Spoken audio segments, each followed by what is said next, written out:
നമസ്കാരം. സഹകാരി raise പ്ലസിൻ്റെ SCRT series എന്ന സെഷനിലേക്ക് എല്ലാവർക്കും സ്വാഗതം. അപ്പോൾ നമ്മൾ SCRT സീരീസ് ഇപ്പോൾ തകർത്ത് പഠിച്ചുകൊണ്ടിരിക്കുകയാണല്ലേ.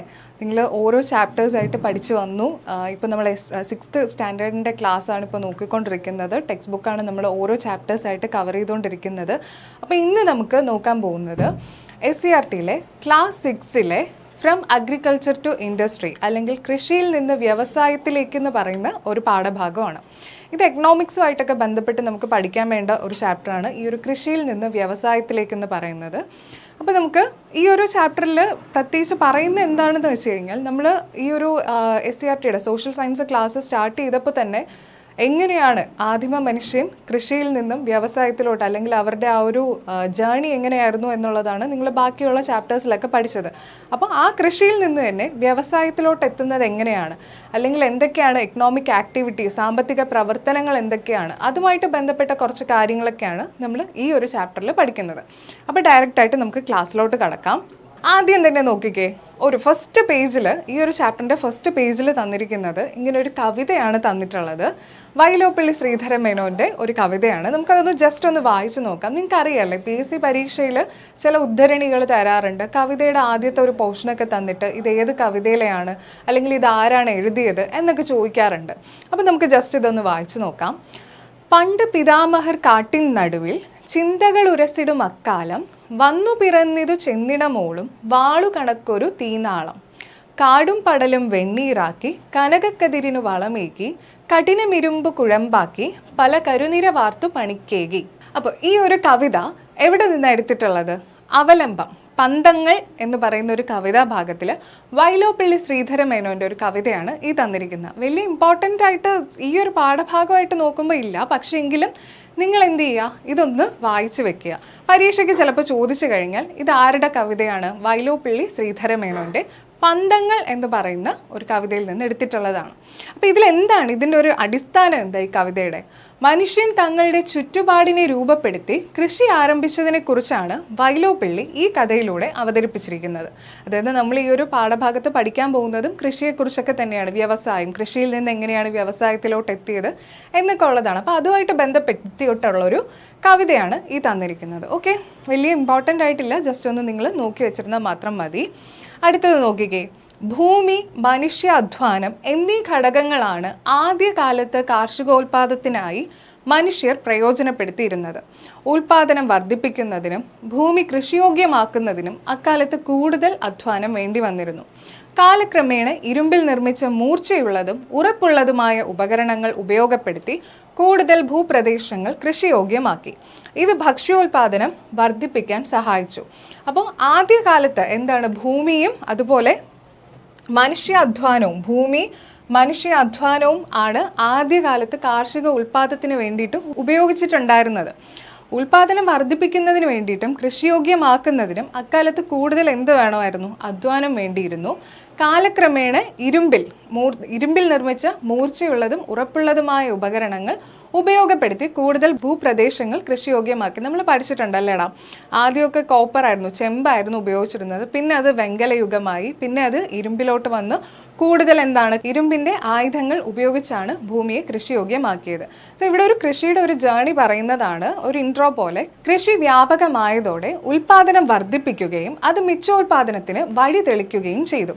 അതായത് നമ്മുടെ കൃഷി എന്തിനു വേണ്ടിയിട്ടാണ് ഇവർ കൃഷി ചെയ്ത് തുടങ്ങിയതോടാ? ആദിമ മനുഷ്യർ കൃഷി ചെയ്ത് തുടങ്ങിയത് അവനവന് ഭക്ഷണം കഴിക്കാൻ, അവർക്ക് വേണ്ട ഫുഡ് അവർക്ക് തന്നെ കിട്ടുന്നതിന് വേണ്ടിയിട്ട്. അതിന് അവനവൻ തന്നെ അധ്വാനിച്ചാലേ പറ്റത്തുള്ളൂ അല്ലേ. അപ്പോൾ അതിന് വേണ്ടിയിട്ടാണ് ചെറിയൊരു പ്ലോട്ടിൽ അവർ കൃഷി ചെയ്ത് തുടങ്ങി. പിന്നെ അത് വ്യാപിച്ച് പുതിയ പുതിയ ആയുധങ്ങൾ കണ്ടുപിടിച്ചതിലൂടെ കൂടുതൽ സ്ഥലത്തേക്ക് അവരുടെ കൃഷി പ്പിക്കുകയും ചെയ്തു. അപ്പോൾ ഈ കൃഷി വ്യാപിച്ചതിലൂടെ നമുക്ക് കഴിക്കാനുള്ള ഭക്ഷണം ഉണ്ടാക്കുന്നു, അതോടൊപ്പം അധികം ഉൽപാദനങ്ങൾ ഉണ്ടാവുകയും ചെയ്തു. അപ്പോൾ അങ്ങനെ വരുമ്പോൾ ഈ കൃഷി വ്യാപകമായതോടെ ഉൽപാദനം വർദ്ധിച്ചു. അതെന്ത് ചെയ്തു? മിച്ചോൽപാദനത്തിന് വഴി തെളിക്കുകയും ചെയ്തു. എന്ന് വെച്ച് കഴിഞ്ഞാൽ എന്താ, മിച്ചം വരിക, ഫുഡ്, ബാക്കി നമുക്ക് ആവശ്യമുള്ളത് എടുത്തു കഴിഞ്ഞിട്ട് ബാക്കിയുള്ളത് വരികയും ചെയ്തു. അധികം വന്ന ഈ ഭക്ഷ്യവസ്തുക്കൾ മനുഷ്യർ ഭാവിയിലെ ഉപയോഗത്തിനായി സൂക്ഷിച്ചു വെച്ചു. കാലക്രമേണ ഭക്ഷ്യവസ്തുക്കൾ സംഭരിക്കുക മാത്രമല്ല ആവശ്യക്കാർക്ക് എന്ത് ചെയ്തു? കൈമാറുകയും ചെയ്തു. അപ്പം നമുക്ക് ആവശ്യമുള്ള ഭക്ഷ്യവസ്തുക്കൾ എന്തൊക്കെയാണോ അത് നമുക്ക് വേണ്ടിയിട്ട് സംരക്ഷിച്ച് അല്ലെങ്കിൽ സൂക്ഷിച്ച് ഭാവിയിലത്തേക്ക് വേണ്ടി സൂക്ഷിച്ച് വെക്കുകയും അതോടൊപ്പം അധികം വന്ന ഭക്ഷ്യവസ്തുക്കൾ മറ്റുള്ളവർക്ക് കൈമാറുകയും ചെയ്തു. ആ ഒരു സിസ്റ്റമൊക്കെ നമ്മൾ പഠിച്ചിട്ടുള്ളതാണ്. നോക്കിക്കേ, സാധനങ്ങൾക്ക് പകരം സാധനങ്ങൾ പരസ്പരം കൈമാറിയിരുന്ന സമ്പ്രദായം ഏത് പേരിലാണ് അറിയപ്പെട്ടിരുന്നത്? ഇത് നമ്മുടെ SCERT ടെക്സ്റ്റിൽ ചോദിച്ചിട്ടുള്ളതാണ്. ഒരു LGS ലെവൽ പരീക്ഷയ്ക്കൊക്കെ ഇത് എന്ത് ചെയ്യാം, ചോദിക്കാം. സാധനങ്ങൾക്ക് പകരം സാധനങ്ങൾ പരസ്പരം കൈമാറിയിരുന്ന സമ്പ്രദായം അറിയപ്പെടുന്ന പേരേതാണ്? Barter system. ഓക്കെ, അല്ലെങ്കിൽ ബാർട്ടർ സമ്പ്രദായം എന്നാണ് അറിയപ്പെടുന്നത് അല്ലേ? നമ്മൾ കുഞ്ഞു ക്ലാസ്സിലെ പഠിച്ചിട്ടുള്ളതാണ്. ഇപ്പോഴും നമ്മൾ ഇതേ കുഞ്ഞു ക്ലാസ് തന്നെയാണ് പഠിച്ചുകൊണ്ടിരിക്കുന്നത്. സാധനങ്ങൾക്ക് പകരം സാധനങ്ങൾ പരസ്പരം കൈമാറുന്ന സമ്പ്രദായം ഏത് പേരിലാണ് അറിയപ്പെട്ടിരുന്നത്? ബാർട്ടർ സിസ്റ്റം എന്നാണ് അറിയപ്പെട്ടിരുന്നത്. ഓക്കെ അല്ലേ? ആദ്യകാലത്ത് പ്രാദേശികമായി മാത്രമാണ് ഇത്തരം കൈമാറ്റം നിലനിന്നിരുന്നത്. തുടർന്ന് ദേശങ്ങൾ കടന്നും ഈ കൈമാറ്റം വ്യാപിച്ചു അല്ലേ? ആദ്യകാലത്ത് ആ ഒരു ലോക്കൽ ഏരിയയിൽ അല്ലെങ്കിൽ അവർ താമസിക്കുന്ന പ്രാദേശികമായിട്ട് ആ ഒരു സ്ഥലത്ത് മാത്രമേ എന്ത് ചെയ്തിരുന്നുള്ളൂ, ഇത്തരത്തിൽ കൃഷി നടത്തിയിരുന്നുള്ളൂ, അത് കൈമാറ്റം ചെയ്തിരുന്നുള്ളൂ. എന്നാൽ പിന്നീട് എന്ത് ചെയ്തു, അത് കൈമാറാനായിട്ട് തുടങ്ങി, മറ്റു സ്ഥലത്തേക്കും അത് വ്യാപിപ്പിക്കാൻ തുടങ്ങി. ക്രമേണ സാധന കൈമാറ്റത്തിനായി ചെമ്പിലും വെള്ളിയിലും സ്വർണത്തിലും നിർമ്മിച്ച നാണയങ്ങൾ വിനിമയ മാധ്യമമായി ഉപയോഗിച്ചു തുടങ്ങി. അപ്പോൾ ആദ്യം സാധനങ്ങൾക്ക് പകരം സാധനമായിരുന്നു കൈമാറിക്കൊണ്ടിരുന്നത്. പിന്നീട് അത് എന്തായി എന്നാണ് പറഞ്ഞിരിക്കുന്നത്? ചെമ്പിലും വെള്ളിയിലും സ്വർണത്തിലും നിർമ്മിച്ച നാണയങ്ങൾ വിനിമയമായി ഉപയോഗിക്കാൻ തുടങ്ങി. അതായത് ഒരു സാധനം കൊടുക്കുന്നതിന് തിരിച്ച് സ്വർണം അല്ലെങ്കിൽ വെള്ളി അല്ലെങ്കിൽ ഒരു നാണയം കൊടുക്കുന്ന രീതിയിലോട്ട് അത് മാറി. കരകൗശല വസ്തുക്കൾ, തുണിത്തരങ്ങൾ, സുഗന്ധ വ്യഞ്ജനങ്ങൾ എന്നിവയായിരുന്നു ആഭ്യന്തര വ്യാപാരത്തിലെ പ്രധാന വസ്തുക്കൾ. അപ്പോൾ ആദ്യം എന്തൊക്കെയായിരുന്നു വസ്തുക്കൾ?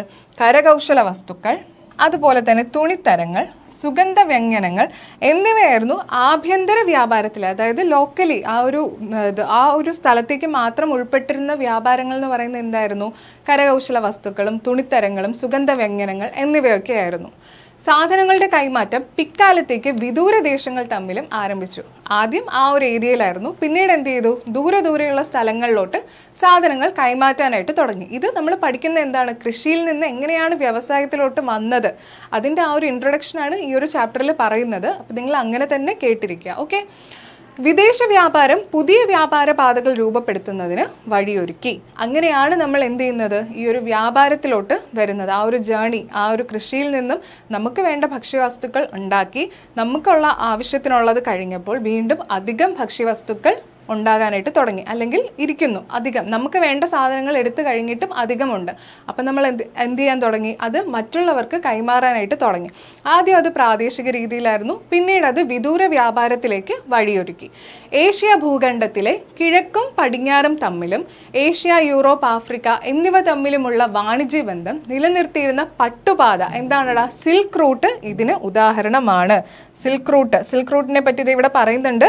ഏഷ്യ ഭൂഖണ്ഡത്തിലെ കിഴക്കും പടിഞ്ഞാറും തമ്മിലും അതുപോലെ ഏഷ്യ, യൂറോപ്പ്, ആഫ്രിക്ക എന്നിവ തമ്മിലുമുള്ള വാണിജ്യ ബന്ധം നിലനിർത്തിയിരുന്ന പട്ടുപാത ഇതിന് ഉദാഹരണമാണ്. ഓക്കെ ആണോ?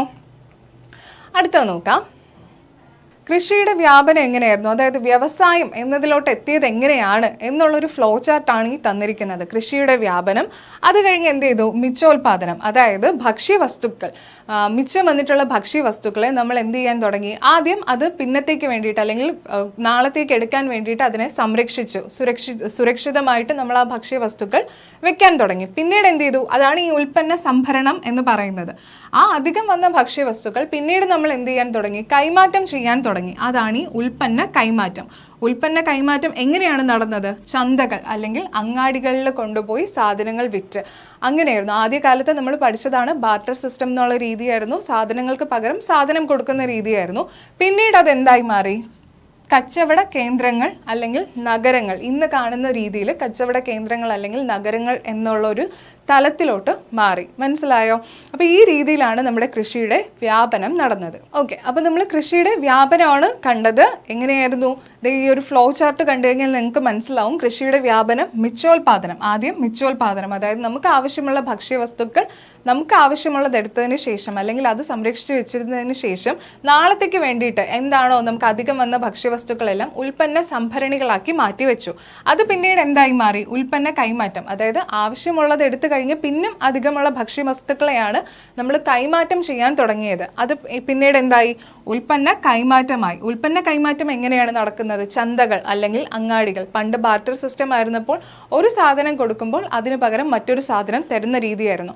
പിന്നീട് അത് നമ്മളിപ്പോൾ കണ്ടതാണ് സ്വർണം, വെള്ളി, നാണയം എന്നീ രീതിയിലോട്ട് മാറി. അങ്ങനെ അതെന്തായി? കച്ചവട കേന്ദ്രങ്ങൾ അല്ലെങ്കിൽ നഗരങ്ങളിലോട്ട് ഈ ഒരു കാര്യം വ്യാപിച്ചു. അങ്ങനെയാണ് എന്തുണ്ടായത്? വ്യാപാരം എന്നതിലോട്ട് വന്നത്.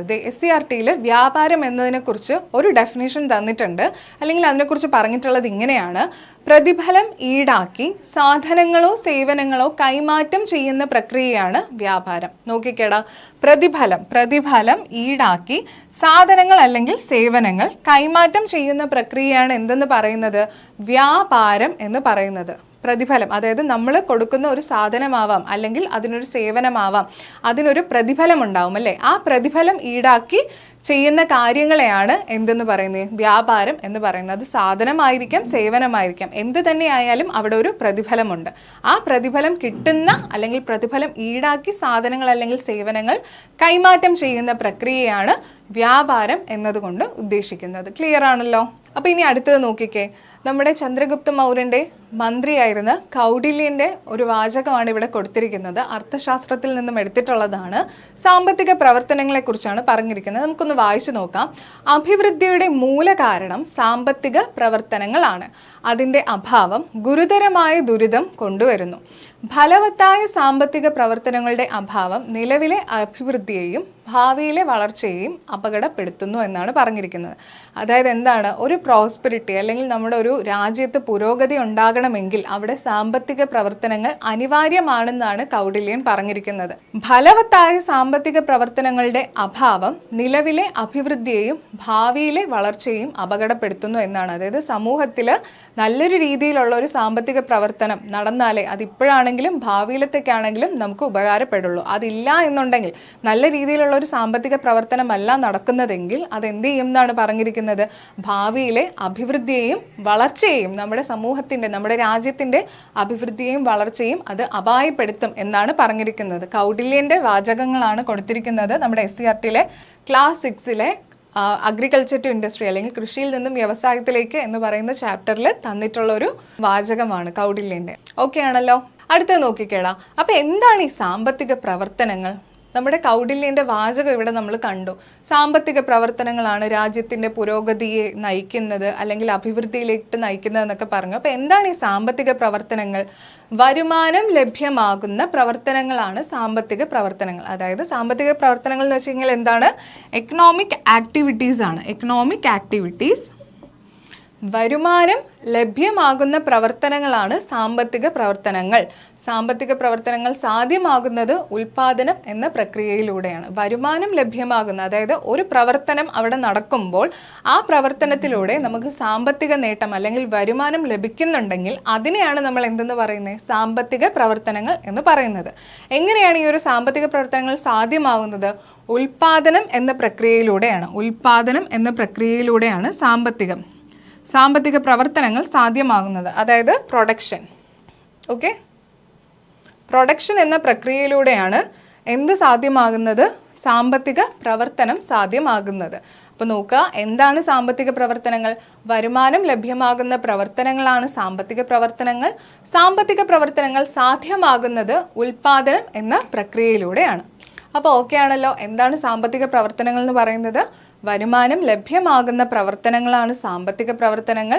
ഇത് നടക്കുന്നത് പ്രൊഡക്ഷനിലൂടെയാണ് അല്ലെങ്കിൽ ഉൽപാദനത്തിൽ കൂടിയാണെന്ന് നമ്മളിപ്പോൾ കണ്ടു കഴിഞ്ഞു. അപ്പോൾ ഈ സാമ്പത്തിക പ്രവർത്തനങ്ങളെ നമുക്ക് 3ആയിട്ട് തരംതിരിക്കാം. നമ്മുടെ SCERT ടെക്സ്റ്റിൽ തന്നെ വ്യക്തമായിട്ട് പറയുന്നുണ്ട്. അതിൻ്റെ സ്വഭാവത്തിൻ്റെ അടിസ്ഥാനത്തിൽ നമുക്ക് സാമ്പത്തിക പ്രവർത്തനങ്ങളെ 3ആയിട്ട് തരംതിരിക്കാം. ഏതൊക്കെയാണ് ആ 3 എണ്ണം? 1 പ്രാഥമിക മേഖല, 2 ദ്വിതീയ മേഖല, 3 തൃതീയ മേഖല. ഓക്കെ, ആദ്യം നമുക്ക് പ്രാഥമിക മേഖല എന്താണെന്ന് നോക്കാം. പ്രകൃതി വിഭവങ്ങൾ നേരിട്ട് ഉപയോഗപ്പെടുത്തി നടത്തുന്ന പ്രവർത്തനങ്ങൾ ഉൾപ്പെടുന്ന മേഖലയാണ് പ്രാഥമിക മേഖല. അതായത് പ്രൈമറി സെക്ടർ എന്ന് പറയും. പ്രാഥമിക മേഖല അല്ലെങ്കിൽ പ്രൈമറി സെക്ടർ എന്ന് പറയും. പ്രൈമറി സെക്ടർ, അതും അല്ലെങ്കിൽ നമുക്ക് എന്ത് പറയാം? അഗ്രികൾച്ചറൽ സെക്ടർ എന്നും പറയും. അഗ്രികൾച്ചറൽ സെക്ടർ, കാർഷിക മേഖല എന്നൊക്കെ പറയുന്നത് ഏതാണടാ? ഈ ഒരു പ്രാഥമിക മേഖലയാണ്. ഇവിടെ പറഞ്ഞിരിക്കുന്നത് എന്താണ്? പ്രകൃതി വിഭവങ്ങളെ നമ്മൾ ഡയറക്റ്റ് ആയിട്ട് യൂസ് ചെയ്തുകൊണ്ട്, നേരിട്ട് ഉപയോഗപ്പെടുത്തിക്കൊണ്ട് ഒരു ഉൽപ്പന്നം ഉണ്ടാക്കുന്നു, അല്ലെങ്കിൽ അങ്ങനെ ഒരു പ്രവർത്തനം നടക്കുന്നു. നേരിട്ട് അല്ലെങ്കിൽ ഡയറക്റ്റ് ആയിട്ട് നമ്മൾ എന്ത് ചെയ്യുകയാണ്? പ്രകൃതി വിഭവങ്ങളെ ഉപയോഗപ്പെടുത്തി നടത്തുന്ന പ്രവർത്തനങ്ങളാണ് ഏത് മേഖലയിൽ ഉൾപ്പെടുന്നത്? പ്രാഥമിക മേഖലയിൽ ഉൾപ്പെടുന്നത്. പ്രകൃതി വിഭവങ്ങൾ നേരിട്ട് ഉപയോഗപ്പെടുത്തി നടത്തുന്ന പ്രവർത്തനങ്ങളാണ് പ്രാഥമിക മേഖല. അതായത് ഇവിടെ അപ്പൊ എന്തിനായിരിക്കും പ്രാധാന്യം? ഈ ഒരു പ്രകൃതി വിഭവത്തെ നമ്മൾ ഡയറക്റ്റ് ആയിട്ട് യൂസ് ചെയ്യുന്നെന്ന് പറഞ്ഞു. അങ്ങനെ വരുമ്പോൾ അവിടെ ഓട്ടോമാറ്റിക്കലി അവിടെ എന്തിനാണ് പ്രാധാന്യമുള്ളത്? കൃഷിക്കാണ് പ്രാധാന്യമുള്ളത് അല്ലേ? അതായത് കൃഷിക്ക് പ്രാധാന്യമുള്ളത് കൊണ്ട് ഈ മേഖലയെ കാർഷിക മേഖല, നമ്മളിപ്പോൾ പറഞ്ഞതേ ഉള്ളൂ, കാർഷിക മേഖല എന്നും അറിയപ്പെടുന്നു. ഇവിടെ ഏറ്റവും ഇമ്പോർട്ടൻ്റ് ആയിട്ടുള്ളത് എന്താണ്? പ്രാഥമിക മേഖലയിൽ കൃഷിയാണ്. അതുകൊണ്ട് തന്നെ ഈ മേഖലയെ നമ്മൾ കാർഷിക മേഖല എന്നും അറിയപ്പെടുന്നു. ഉദാഹരണമായിട്ടും SCERT തന്നിട്ടുണ്ട്. എന്തൊക്കെയാണ്? കൃഷി, അതുപോലെ വനപരിപാലനം, ഖനനം, മൈനിങ്, മത്സ്യബന്ധനം തുടങ്ങിയവയാണ്. അപ്പോൾ ഇത് ഇമ്പോർട്ടൻ്റ് ആണ്. നിങ്ങൾ എക്കണോമിക് സെക്ടർ പഠിക്കുമ്പോൾ ഈ ഒരു ചാപ്റ്റർ കൃത്യമായിട്ട് പഠിക്കുക. സാമ്പത്തിക മേഖല അല്ലെങ്കിൽ എക്കണോമിക് സെക്ടർ എന്നുള്ള ഒരു പോർഷനിൽ ഈ ഒരു ചാപ്റ്റർ വളരെ ഇമ്പോർട്ടൻ്റ് ആണ്. നോക്കുക, PSC ചോദിക്കും അല്ലേ, കൃഷി ഉൾപ്പെടുന്ന മേഖല ഏതാണ്, അല്ലെങ്കിൽ സാമ്പത്തിക മേഖല ഏതാണെന്ന് ചോദിച്ചു കഴിഞ്ഞാൽ പ്രാഥമിക മേഖലയാണ്. ഖനനം, മത്സ്യബന്ധനം ഇവ ഉൾപ്പെടുന്ന സാമ്പത്തിക മേഖല ഏതാണ് എന്ന് ചോദിച്ചു കഴിഞ്ഞാലും ഏതാണ്? പ്രാഥമിക മേഖലയാണ്. അപ്പോൾ PSC ഇങ്ങനെ ഈ ഒരു ടൈപ്പ് ക്വസ്റ്റ്യൻസ് ചോദിക്കാറുണ്ട്. അത് വേറെ എവിടെന്നുമല്ല, SCERTയിലെ ഈ പാഠഭാഗങ്ങളിൽ നിന്ന് തന്നെയാണ് അത് എടുക്കുന്നതും. അപ്പോൾ ക്ലിയർ ആണല്ലോ? എക്കണോമിക് സെക്ടറിലെ പ്രാഥമിക മേഖലയാണ് നമ്മളിപ്പോൾ കണ്ടത്. ഇനി അടുത്ത് നോക്കിക്കേടാ, ദ്വിതീയ മേഖല അല്ലെങ്കിൽ സെക്കൻഡറി സെക്ടർ എന്ന് നമ്മൾ പറയുന്ന ദ്വിതീയ മേഖല. ഈ ഒരു സെക്കൻഡറി സെക്ടർ എന്താണ്? വ്യാവസായിക മേഖലയാണ്. ഓക്കെ, വ്യവസായത്തിന് കൂടുതൽ പ്രാധാന്യമാണ് ഇവിടെ കൊടുക്കുന്നത്. അതുകൊണ്ട് തന്നെ ഇതിനെ വ്യാവസായിക മേഖല എന്നും അറിയപ്പെടുന്നുണ്ട്. നമ്മൾ ആദ്യത്തെ പ്രാഥമിക മേഖല പഠിച്ചപ്പോൾ പറഞ്ഞു കൃഷിക്കാണ് കൂടുതൽ പ്രാധാന്യം കൊടുക്കുന്നത്. അതുകൊണ്ട് തന്നെ അത് കാർഷിക മേഖല എന്നറിയപ്പെടുന്നു പ്രാഥമിക മേഖലയെ. ഇനി ദ്വിതീയ മേഖലയെ വ്യവസായത്തിന് കൂടുതൽ പ്രാധാന്യം കൊടുക്കുന്നത് കൊണ്ട് തന്നെ അതിന് എന്തെന്ന് അറിയപ്പെടുന്നത്? വ്യാവസായിക മേഖല എന്നാണ് അറിയപ്പെടുന്നത്. ഒന്ന് വായിച്ചു നോക്കിക്കേ. പ്രാഥമിക മേഖലയിൽ നിന്നുള്ള അസംസ്കൃത വസ്തുക്കൾ ഉപയോഗിച്ച് പുതിയ ഉൽപ്പന്നങ്ങൾ ഉണ്ടാക്കുന്ന പ്രവർത്തനങ്ങൾ നടക്കുന്ന മേഖലയാണ് ദ്വിതീയ മേഖല എന്ന് പറയുന്നത്. വ്യവസായത്തിന് പ്രാധാന്യമുള്ള ഈ മേഖലയെ വ്യാവസായിക മേഖല എന്നും വിളിക്കുന്നു. നമ്മളിപ്പോൾ പറഞ്ഞതേ ഉള്ളൂ. അപ്പോൾ പ്രാഥമിക മേഖലയിലെ അസംസ്കൃത വസ്തുക്കൾ, അതായത് റോ മെറ്റീരിയൽസ് യൂസ് ചെയ്തുകൊണ്ടാണ് ഈ ഒരു സെക്കൻഡറി സെക്ടറിലെ അല്ലെങ്കിൽ ദ്വിതീയ മേഖലയിലെ പ്രവർത്തനങ്ങൾ നടക്കുന്നത്. അപ്പോൾ അതുകൊണ്ട് തന്നെ ഇവിടെ എന്താണ്? പ്രൊഡക്ഷൻ നടക്കുകയാണ്, അല്ലെങ്കിൽ വ്യവസായം നടക്കുന്നത് കൊണ്ട് തന്നെ ഇവിടെ ഇതിനെ വ്യാവസായിക മേഖല എന്നാണ് അറിയപ്പെടുന്നത്. ഇതിന് ഉദാഹരണം എന്തൊക്കെ പറയാം? വൈദ്യുതി ഉൽപാദനം ഇമ്പോർട്ടൻ്റ് ആണ്, പഠിച്ചു വെച്ചോളുക. വൈദ്യുതി ഉൽപാദനം, ടെക്സ്റ്റൈൽ വ്യവസായം, കെട്ടിട നിർമ്മാണം തുടങ്ങിയവയാണ്. അപ്പോൾ എന്തൊക്കെയാണ് ദ്വിതീയ മേഖലയ്ക്ക് ഉദാഹരണം ഏതൊക്കെയാണ്? താഴെ തന്നിരിക്കുന്നവയിൽ ദ്വിതീയ മേഖലയ്ക്ക് ഉദാഹരണം ഏതൊക്കെയാണെന്ന് PSC ചോദിക്കുകയാണ്. ഒരു 5 കാര്യങ്ങൾ തന്നിട്ടുണ്ടെന്ന് വിചാരിക്കാം. അതിൽ ഏതൊക്കെ വരുവാടാ? വൈദ്യുതി ഉൽപാദനം സെക്കൻഡറി ആണ്, അതുപോലെ ടെക്സ്റ്റൈൽസ് വ്യവസായം ദ്വിതീയ മേഖലയാണ്, കെട്ടിട നിർമ്മാണം അതും ദ്വിതീയ മേഖലയാണ്. ക്ലിയർ ആണല്ലോ? അപ്പോൾ ദ്വിതീയ മേഖല എന്ന് പറയുന്ന പ്രാഥമിക മേഖലയിൽ നിന്നുള്ള അസംസ്കൃത വസ്തുക്കൾ ഉപയോഗിച്ച് പുതിയ ഉൽപ്പന്നങ്ങൾ ഉണ്ടാക്കുന്ന പ്രവർത്തനങ്ങൾ നടക്കുന്ന മേഖലയാണ് ദ്വിതീയ മേഖല എന്ന് പറയുന്നത്. ഇനി അടുത്ത എന്താണ്? തൃതീയ മേഖല അല്ലെങ്കിൽ ടെർഷ്യറി സെക്ടർ എന്ന് പറയും. തൃതീയ മേഖല അഥവാ ടെർഷ്യറി സെക്ടർ, ഇതിനെ തന്നെയാണ് നമ്മൾ സേവന മേഖല എന്നും പറയുന്നത്. സേവന മേഖല, സേവന മേഖല എന്നും അറിയപ്പെടുന്നു. പ്രാഥമിക ദ്വിതീയ മേഖലകളിലെ സാമ്പത്തിക പ്രവർത്തനങ്ങൾക്ക് പിന്തുണ പ്രദാനം ചെയ്യുന്ന മേഖലയാണ് തൃതീയ മേഖല.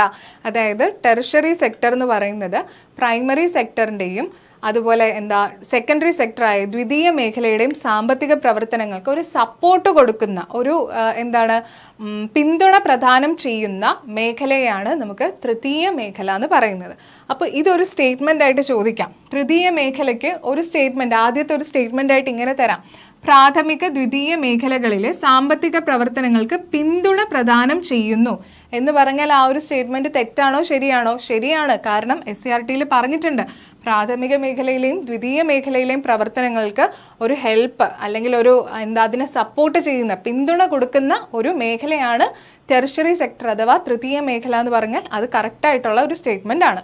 പ്രാഥമിക ദ്വിതീയ മേഖലകളിലെ ഉൽപ്പന്നങ്ങൾ സംഭരിക്കുന്നതിനും വിതരണം ചെയ്യുന്നതിനുമൊപ്പം എല്ലാവിധ സേവന പ്രവർത്തനങ്ങളും ഈ മേഖലയിൽ ഉൾപ്പെടുന്നു. അപ്പൊ ടെർഷ്യറി സെക്ടറിൽ എന്താ നടക്കുന്നത്, അതായത് പ്രൈമറി സെക്ടർ ആയിക്കോട്ടെ സെക്കൻഡറി സെക്ടർ ആയിക്കോട്ടെ, അവിടെ നടക്കുന്ന ഉൽപ്പന്നങ്ങൾ അല്ലെങ്കിൽ അവിടെ പ്രൊഡ്യൂസ് ചെയ്യുന്ന ഉൽപ്പന്നങ്ങളെ സംഭരിക്കാൻ, സ്റ്റോർ ചെയ്ത് വെക്കാനും അതുപോലെ തന്നെ അത് ട്രാൻസ്പോർട്ടേഷൻ ചെയ്യാൻ വേണ്ടിയിട്ട് ഒരിടത്തു നിന്ന് മറ്റൊരിടത്തേക്ക് എത്തിക്കാനും എല്ലാത്തിനും വിതരണം, അതാണ് അവിടെ പറഞ്ഞിരിക്കുന്നത്. വിതരണം ചെയ്യുന്നതിനുമെല്ലാം സേവന പ്രവർത്തനങ്ങളും ഈ മേഖലയിലാണ് ഉൾപ്പെടുന്നത്. ഏത് മേഖലയാണ്? ടെർഷ്യറി സെക്ടർ അഥവാ തൃതീയ മേഖലയിലാണ് ഉൾപ്പെടുന്നത്. അതിനാൽ ഈ മേഖലയെ എന്തെന്നും അറിയപ്പെടുന്നു? സേവന മേഖല എന്നും അറിയപ്പെടുന്നു. ഇത് ആക്ച്വലി ഒരു സർവീസ് സെക്ടറാണ്. കാരണം ആ ഒരു പ്രൈമറി സെക്കൻഡറി സെക്ടറിൽ വരുന്ന കാര്യങ്ങൾക്കെല്ലാം ഒരു സപ്പോർട്ട്, ഒരു എയ്ഡ് കൊടുക്കുന്ന ഒരു മേഖലയാണ് ടെർഷ്യറി സെക്ടർ. അതുകൊണ്ട് തന്നെ ഇതിനെ സേവന മേഖല എന്നും അറിയപ്പെടുന്നു. ഉദാഹരണമായിട്ട് എന്തൊക്കെയാണ് പറഞ്ഞിട്ടുള്ളത്? ബാങ്കിങ്, അതുപോലെ ആരോഗ്യരംഗം, വാർത്താവിനിമയം തുടങ്ങിയവയാണ് ടെർഷ്യറി സെക്ടേഴ്സിന് അല്ലെങ്കിൽ തൃതീയ മേഖലയ്ക്ക് ഉദാഹരണമായിട്ട് പറഞ്ഞിട്ടുള്ളത്. ബാങ്കിങ്, ആരോഗ്യരംഗം, വാർത്താവിനിമയം തുടങ്ങിയവ. ഓക്കെ ആണല്ലോ. അപ്പം ഈ തന്നിട്ടുള്ള 3 സെക്ടേഴ്സിലെയും ഉദാഹരണങ്ങളെ ചേർത്തുകൊണ്ട് ഇതിൽ ഏതാണ് തൃതീയ മേഖലയിൽ വരുന്നത് അല്ലെങ്കിൽ വ്യാവസായിക മേഖലയിൽ വരുന്നത് ഏതാണ് എന്നൊക്കെ PSC ചോദ്യം ചോദിക്കാം. അപ്പൊ കൃത്യമായിട്ട് ഈ പോയിന്റ്സ് എല്ലാം പഠിച്ചു വെക്കുക. ഓക്കെ ആണോ? അടുത്തയിലോട്ട് പോവാം. ഇവിടെ കണ്ടോ, കുറച്ച് ഇമേജസ് തന്നിട്ടുണ്ട്. ഖനനം, മത്സ്യബന്ധനം, ആരോഗ്യരംഗം, വ്യവസായം, കെട്ടിട നിർമ്മാണം, കൃഷി, വൈദ്യുതി ഉൽപാദനം, വാർത്താവിനിമയം, ബാങ്കിങ്. നമ്മളിപ്പോൾ പഠിച്ച കാര്യങ്ങൾ തന്നെ ഒന്ന് പിക്ചറൈസ് ചെയ്ത് തന്നിട്ടുണ്ട്. ഖനനം ഏതിലാണ് വരുന്നത്? പ്രൈമറി സെക്ടർ ആണ് അല്ലേ, അതായത് പ്രാഥമിക മേഖലയിലാണ് വരുന്നത്. അതുപോലെ മത്സ്യബന്ധനം, കൃഷിയാണ്, അതും ഏത് മേഖലയാണ്? പ്രൈമറി സെക്ടർ അല്ലെങ്കിൽ പ്രാഥമിക മേഖലയിലാണ് വരുന്നത്. അതുപോലെ ആരോഗ്യരംഗം, അതൊരു സേവന മേഖലയാണ്. അപ്പോൾ ഏതിലായിരിക്കും വരുന്നത്? സർവീസ് സെക്ടർ അല്ലെങ്കിൽ ടെർഷ്യറി സെക്ടറിലാണ് വരുന്നത്. അതുപോലെ വ്യവസായം ഏതിലാണ്? സെക്കൻഡറി സെക്ടറിലാണ് വരുന്നത്. അതുപോലെ കെട്ടിട നിർമ്മാണവും അതും സെക്കൻഡറി സെക്ടർ തന്നെയാണ് വരുന്നത്. കൃഷി പ്രൈമറി സെക്ടറിൽ വരുന്നതാണ്. വൈദ്യുതി ഉൽപാദനം ഏതിലാണ് വരുന്നത്? സെക്കൻഡറി സെക്ടറിലാണ് വരുന്നത്. പിന്നെ വാർത്താവിനിമയം അത് ഏതിലാണ് വരുന്നത്? Service sector. നമ്മൾ പഠിച്ചു അല്ലേ, ഇപ്പോൾ ടെർഷ്യറി സെക്ടറായ സർവീസ് സെക്ടറിലാണ് വാർത്താവിനിമയം വരുന്നത്. ബാങ്കിങ് വരുന്നതും എവിടെ തന്നെയാണ്? സർവീസ് സെക്ടറിലാണ്. ഓക്കെ ആണോ? അപ്പം ഇത്രയും കാര്യങ്ങളാണ് എക്കണോമിക് സെക്ടർ എന്നുള്ള ഒരു പോർഷനിൽ നിന്ന് നമുക്ക് പഠിക്കാനായിട്ടുള്ളത്. ഇനി അടുത്തത് നോക്കിക്കേ, ഒരു ആത്മകഥയാണ് ഇവിടെ തന്നിരിക്കുന്നത്. ഈ ഒരു ആത്മകഥ നമ്മൾ പഠിക്കേണ്ട ആവശ്യമുണ്ടോ എന്ന് ചോദിച്ചാൽ പഠിക്കേണ്ട ആവശ്യമില്ല. പക്ഷെ എന്നാലും നമുക്കൊന്ന് വായിച്ചു വെക്കാം. ഒരു പോയിന്റ് മാത്രം ഇവിടെ ഒളിഞ്ഞു കിടപ്പുണ്ട്. അപ്പോൾ അതൊന്ന് അറിയാൻ വേണ്ടിയിട്ട് നമുക്ക് ഈ ഒരു ആത്മകഥ വായിക്കാം. ഇത് എങ്ങനെയാണ്, അതായത് ഒരു കൃഷിയിൽ നിന്ന് നമ്മൾ വ്യവസായത്തിലോട്ട് അല്ലെങ്കിൽ എക്കണോമിക് സെക്ടറിൻ്റെ പ്രൈമറി സെക്ടറിൽ നിന്നും ടെറിഷറി സെക്ടറിലോട്ടുള്ള ഒരു ജേണിയാണ് ഈ ഒരു ആത്മകഥയിൽ പറഞ്ഞിരിക്കുന്നത്. നമുക്കൊന്ന് വായിച്ചു നോക്കാം. മഴ നനഞ്ഞ് മഞ്ഞണിഞ്ഞ് വെയിലേറ്റ് മലഞ്ചെരുവിൽ നിന്ന റബ്ബർ മരത്തിലെ പാലായിട്ടാണ് ഞാൻ ആദ്യം രൂപപ്പെട്ടത്. എന്നെ ശേഖരിച്ച് ആസിഡ് കലർത്തി ഷീറ്റ് രൂപത്തിലാക്കി. ഉണക്കിയെടുത്ത ഷീറ്റ് വാൽക്കനൈസേഷൻ പ്രക്രിയയിലൂടെ കട്ടിയുള്ളതാക്കി. ചെരുപ്പിന്റെ കനമുള്ള അച്ചുപയോഗിച്ച് അമർത്തിയപ്പോൾ ഞാൻ കൂടുതൽ ബലമുള്ളതായി. ചുറ്റികയുടെ നാദവും തുകിലിന്റെ റബ്ബർ ഷീറ്റിന്റെയും ഗന്ധവുമുള്ള തൊഴിൽശാലയിൽ വെച്ച് ഞാൻ ചെരുപ്പ് രൂപത്തിലായി. എന്നെ കൂടുതൽ മോടി വരുത്തി വിപണിയിലേക്ക് കയറ്റിവിട്ടു. വിപണിയിൽ വെച്ചാണ് ഞാൻ മനുഷ്യരുമായി ചങ്ങാത്തം കൂടിയത്. പലപ്പോഴും പലരുടെയും ജീവിതയാത്രയുടെ ഭാഗമായി നഗരത്തിലെ തിരക്കേറിയ തെരുവുകളിൽ, ശാന്തമായ ഗ്രാമങ്ങളിൽ, മലമ്പാതകളിൽ, തൊഴിൽശാലകളിലെല്ലാം എൻ്റെ ഉടമയുടെ പാദവും പേറി ഞാൻ സഞ്ചരിച്ചു. കൊള്ളാം അല്ലേ? റബ്ബർ ചെരുപ്പിൻ്റെ ഒരു ആത്മകഥയാണ് ഇവിടെ പറഞ്ഞിരിക്കുന്നത്. അപ്പോൾ എന്താണ്, അത് ആദ്യം ഒരു റബ്ബർ പാലായിരുന്നു, പിന്നീട് അതിനെ വ്യാവസായിക പ്രക്രിയയിലൂടെ അതൊരു ചെരുപ്പായി മാറി, പിന്നീടാണ് അത് മാർക്കറ്റിലോട്ട് അല്ലെങ്കിൽ കമ്പോളത്തിലെത്തി നമ്മൾ വാങ്ങി ഇട്ടുകൊണ്ട് നടക്കുന്ന ചെരുപ്പായി മാറിയത്. ഓക്കെ, അപ്പോൾ ഇവിടെ നിങ്ങൾ നോക്കി വെക്കേണ്ട പോയിന്റ് ഇത് മാത്രമേ ഉള്ളൂ, വാൽക്കനൈസേഷൻ പ്രക്രിയ. ചിലപ്പോൾ LGSൽ ചോദിക്കാം, അതായത് ഷീറ്റ്, ഉണക്കിയെടുത്ത ഷീറ്റിനെ ഏത് പ്രക്രിയയിലൂടെയാണ് കട്ടിയുള്ളതാക്കി മാറ്റുന്നത് എന്ന് ചോദിച്ചു കഴിഞ്ഞാൽ അത് ഏത് പ്രക്രിയയാണെടാ? വാൽക്കനൈസേഷൻ പ്രക്രിയയാണ്. അപ്പോൾ അത് നിങ്ങളൊന്ന് പോയിന്റ് ചെയ്ത് ആ ഒരു പോയിന്റ് നിങ്ങളൊന്ന് ഓർത്ത് വെച്ചിരിക്കുക. ഏത് പ്രക്രിയയാണ്? വാൽക്കനൈസേഷൻ പ്രക്രിയയിലൂടെയാണ്. അതായത് ഈ ഒരു റബ്ബറിനെ കുറച്ചും കൂടെ കട്ടിയുള്ളതാക്കാനും ഇലാസ്റ്റിസിറ്റി കൂട്ടുന്നതിനൊക്കെ വേണ്ടിയിട്ട് ആണ് ഈ ഒരു പ്രക്രിയ നടത്തുന്നത്. അപ്പോൾ ആ പ്രക്രിയയുടെ പേരെന്താണെടാ? വാൽക്കനൈസേഷൻ പ്രക്രിയ. അടുത്തത് നോക്കിക്കേ, ആദ്യകാലത്ത് ഭക്ഷ്യവസ്തുക്കളാണ് കൂടുതലായി കൃഷി ചെയ്തിരുന്നത്. കാലക്രമേണ വ്യവസായ വളർച്ചയിലേക്ക് ആവശ്യമായ അസംസ്കൃത വസ്തുക്കൾ കൃഷി ചെയ്യാൻ തുടങ്ങി. ഇത് പരുത്തി, ചണം തുടങ്ങിയ കാർഷിക വിളയുടെ വ്യാപനത്തിന് കാരണമായി. പ്രകൃതി വിഭവങ്ങളും കാർഷിക മേഖലയിൽ നിന്ന് സംഭരിച്ച അസംസ്കൃത വസ്തുക്കളും ഉപയോഗിച്ച് വ്യാവസായിക മേഖല വളർന്നു. അപ്പൊ ആദ്യകാലത്ത് എന്തിനു വേണ്ടിയിട്ടായിരുന്നു കൃഷി ചെയ്തിരുന്നത്? അവനവന് കഴിക്കാൻ വേണ്ടിയിട്ടുള്ള അല്ലെങ്കിൽ നമ്മുടെ ജീവൻ നിലനിർത്തുന്നതിനുള്ള ഭക്ഷ്യ വസ്തുക്കളായിരുന്നു ഉൽപ്പാദിപ്പിച്ചുകൊണ്ടിരുന്നത്. പിന്നെ ഈ ഒരു വ്യാവസായിക മേഖലയിലോട്ട് നമ്മൾ പതുക്കെ പതുക്കെ വന്നപ്പോൾ അതെന്തായിട്ട് മാറി? കാർഷിക ഉൽപ്പാദനം, അതായത് ഭക്ഷ്യ വസ്തുക്കൾ എന്നുള്ളത് മാറി കാർഷിക വിളകളുടെ വ്യാപനത്തിനും കാരണമായി. അങ്ങനെയാണ് ആരൊക്കെ നമ്മൾ കൃഷി ചെയ്യാൻ തുടങ്ങുന്നത്? പരുത്തി, ചണം തുടങ്ങിയവ കാർഷിക വിളകളുടെ വ്യാപനത്തിന് കാരണമായത്. പ്രകൃതി വിഭവങ്ങളും കാർഷിക മേഖലയിൽ നിന്ന് സംഭരിച്ച അസംസ്കൃത വസ്തുക്കളും ഉപയോഗിച്ച് വ്യാവസായിക മേഖല വളർന്നു. അപ്പൊ ഇവിടെ തന്നിരിക്കുന്നത് SCERTയിലുള്ള ഒരു പിക്ചറാണ്. മുളയെ നമ്മൾ പേപ്പർ റോളുകളാക്കി മാറ്റി അത് പിന്നെ എന്താക്കി മാറ്റി? നോട്ട്ബുക്ക്. അപ്പൊ അതിന്റെ ആ ഒരു ജേണി അല്ലെങ്കിൽ അതിന്റെ ആ ഒരു യാത്രയാണ്, മുളയുടെ ആ ഒരു യാത്ര, മുള എങ്ങനെയാണ് നോട്ട്ബുക്ക് ആവുന്നത് എന്നുള്ള ഒരു യാത്രയാണ് കാണിച്ചിരിക്കുന്നത്. അപ്പൊ ഇവിടെ എന്താ പറയുന്നത്? ആദ്യം ഭക്ഷ്യവസ്തുക്കളായിരുന്നു നമ്മൾ കൃഷി ചെയ്തിരുന്നത്, പിന്നീട് അത് എന്തായിട്ട് മാറി? കാർഷിക വിളകളുടെ വ്യാപനത്തിനും വഴിയൊരുക്കി എന്നാണ് പറയുന്നത്. ഓക്കെ ആണല്ലോ? ഇനി നോക്കിക്കേ, കാർഷിക മേഖലയും വ്യവസായ മേഖലയും പരസ്പരം ബന്ധപ്പെട്ടിരിക്കുന്നു എന്ന് ചിത്രങ്ങളിൽ നിന്ന് തിരിച്ചറിഞ്ഞല്ലോ. അതുപോലെ പ്രാഥമിക ദ്വിതീയ മേഖലകൾക്ക് ആവശ്യമായ സേവനങ്ങൾ പ്രദാനം ചെയ്യുന്നത് തൃതീയ മേഖലയിൽ ആയതിനാൽ ഈ മൂന്ന് മേഖലകളും പരസ്പരം ബന്ധപ്പെട്ടിരിക്കുന്നു. മൂന്ന് മേഖലകളിൽ നടക്കുന്ന സാമ്പത്തിക പ്രവർത്തനങ്ങളുടെ ഫലമായാണ് ഉൽപാദനം സാധ്യമാകുന്നത്. അപ്പൊ ഇതിൽ ഇത്രേ പറഞ്ഞിട്ടുള്ളൂ. അതായത് പ്രാഥമിക ദ്വിതീയ മേഖലകൾക്ക് ആവശ്യമായിട്ടുള്ള സേവനങ്ങളെല്ലാം നൽകുന്നത് ആരാണ്? സേവന മേഖലയാണ്. അതായത് ഇപ്പൊ നമ്മൾ നേരത്തെ കണ്ടു ഒരു ചെരുപ്പിന്റെ കഥ പറഞ്ഞത്, അല്ലെങ്കിൽ ഒരു നോട്ട്ബുക്കിന്റെ കഥ പറഞ്ഞത്. അതായത് മുള എന്നത് ഒരു പ്രകൃതി വിഭവമാണ്. ആ പ്രകൃതി വിഭവത്തെ വ്യാവസായിക മേഖലയിൽ, ആ ഒരു മേഖലയിൽ കൊണ്ടുവന്നിട്ട് അതിനെ എന്താക്കി മാറ്റുന്നുണ്ട്? പേപ്പർ ആക്കി മാറ്റുന്നുണ്ട്. അതാണ് പിന്നെ നോട്ട്ബുക്കിലോട്ട് ആയത്. അപ്പോൾ ഇതിനെ ഒരു സ്ഥലത്ത് നിന്ന് മറ്റൊരു സ്ഥലത്തോട്ടേക്ക് അതിനെ ട്രാൻസ്പോർട്ട് ചെയ്യണമെങ്കിൽ ട്രാൻസ്പോർട്ടേഷൻ സൗകര്യം വേണം, അല്ലേ? ആ ട്രാൻസ്പോർട്ടേഷൻ സൗകര്യം ഒരുക്കുന്നത് ആരാണ്? ടെറിഷറി സെക്ടറാണ്. അതുപോലെ തന്നെ എല്ലാ മേഖലയും, ഈ മൂന്ന് മേഖലയും എന്ത് ചെയ്യുന്നു? പരസ്പരം ബന്ധപ്പെട്ടിരിക്കുന്നു. അതാണ് പറഞ്ഞത്. പ്രാഥമിക ദ്വിതീയ മേഖലകൾക്ക് ആവശ്യമായ സേവനങ്ങൾ പ്രദാനം ചെയ്യുന്നത് തൃതീയ മേഖലയായതിനാൽ ഈ മൂന്ന് മേഖലകളും പരസ്പരം ബന്ധപ്പെട്ടിരിക്കുകയാണ്. മൂന്ന് മേഖലകളിൽ നടക്കുന്ന സാമ്പത്തിക പ്രവർത്തനങ്ങളുടെ ഫലമായാണ് ഉൽപാദനം സാധ്യമാകുന്നത്. അപ്പൊ ഈ ഒരു മൂന്ന് മേഖലകളുടെയും നടക്കുന്ന, ഈ ഒരു മൂന്ന് എക്കണോമിക് സെക്ടറിലും നടക്കുന്ന പ്രോസസ്സിന്റെ ഫലമായിട്ടാണ് ഉൽപാദനം സാധ്യമാകുന്നത്. എന്താണ് സാധ്യമാകുന്നത്? ഉൽപാദനം. പ്രാഥമിക മേഖല, ദ്വിതീയ മേഖല, അതുപോലെ സേവന മേഖല, ഈ മൂന്ന് മേഖലകളിലും നടക്കുന്ന സാമ്പത്തിക പ്രവർത്തനങ്ങളുടെ ഫലമായാണ് ഉൽപാദനം സാധ്യമാകുന്നതെന്ന് ചോദിച്ചു കഴിഞ്ഞാൽ ശരിയാണ്, അങ്ങനെ ഒരു സ്റ്റേറ്റ്മെന്റ് പറഞ്ഞു കഴിഞ്ഞാൽ. ഓക്കെ, അപ്പൊ എന്താണ് ഉൽപാദനവും ഉൽപാദന ഘടകങ്ങളും എന്ന് നമുക്ക് നോക്കാം. ഉൽപാദനം എന്ന് വെച്ച് കഴിഞ്ഞാൽ പ്രൊഡക്ഷൻ. ഉൽപാദനം എന്താണ്? പ്രൊഡക്ഷൻ. ഉൽപാദന ഘടകങ്ങൾ എന്ന് വെച്ചാൽ എന്താണ്? Factors of production. Factors of production. Okay, നമുക്ക് നോക്കാം. ജനങ്ങൾക്ക് ആവശ്യമായ സാധനങ്ങളും സേവനങ്ങളും നിർമ്മിക്കുന്ന പ്രക്രിയയാണ് ഉൽപാദനം. നിരവധി ഘടകങ്ങളുടെ പ്രവർത്തന ഫലമായാണ് ഉൽപാദനം നടക്കുന്നത്. ഉൽപാദനത്തിന് സഹായിക്കുന്ന വിവിധ ഘടകങ്ങളെ ഉൽപാദന ഘടകങ്ങൾ എന്ന് വിളിക്കുന്നു.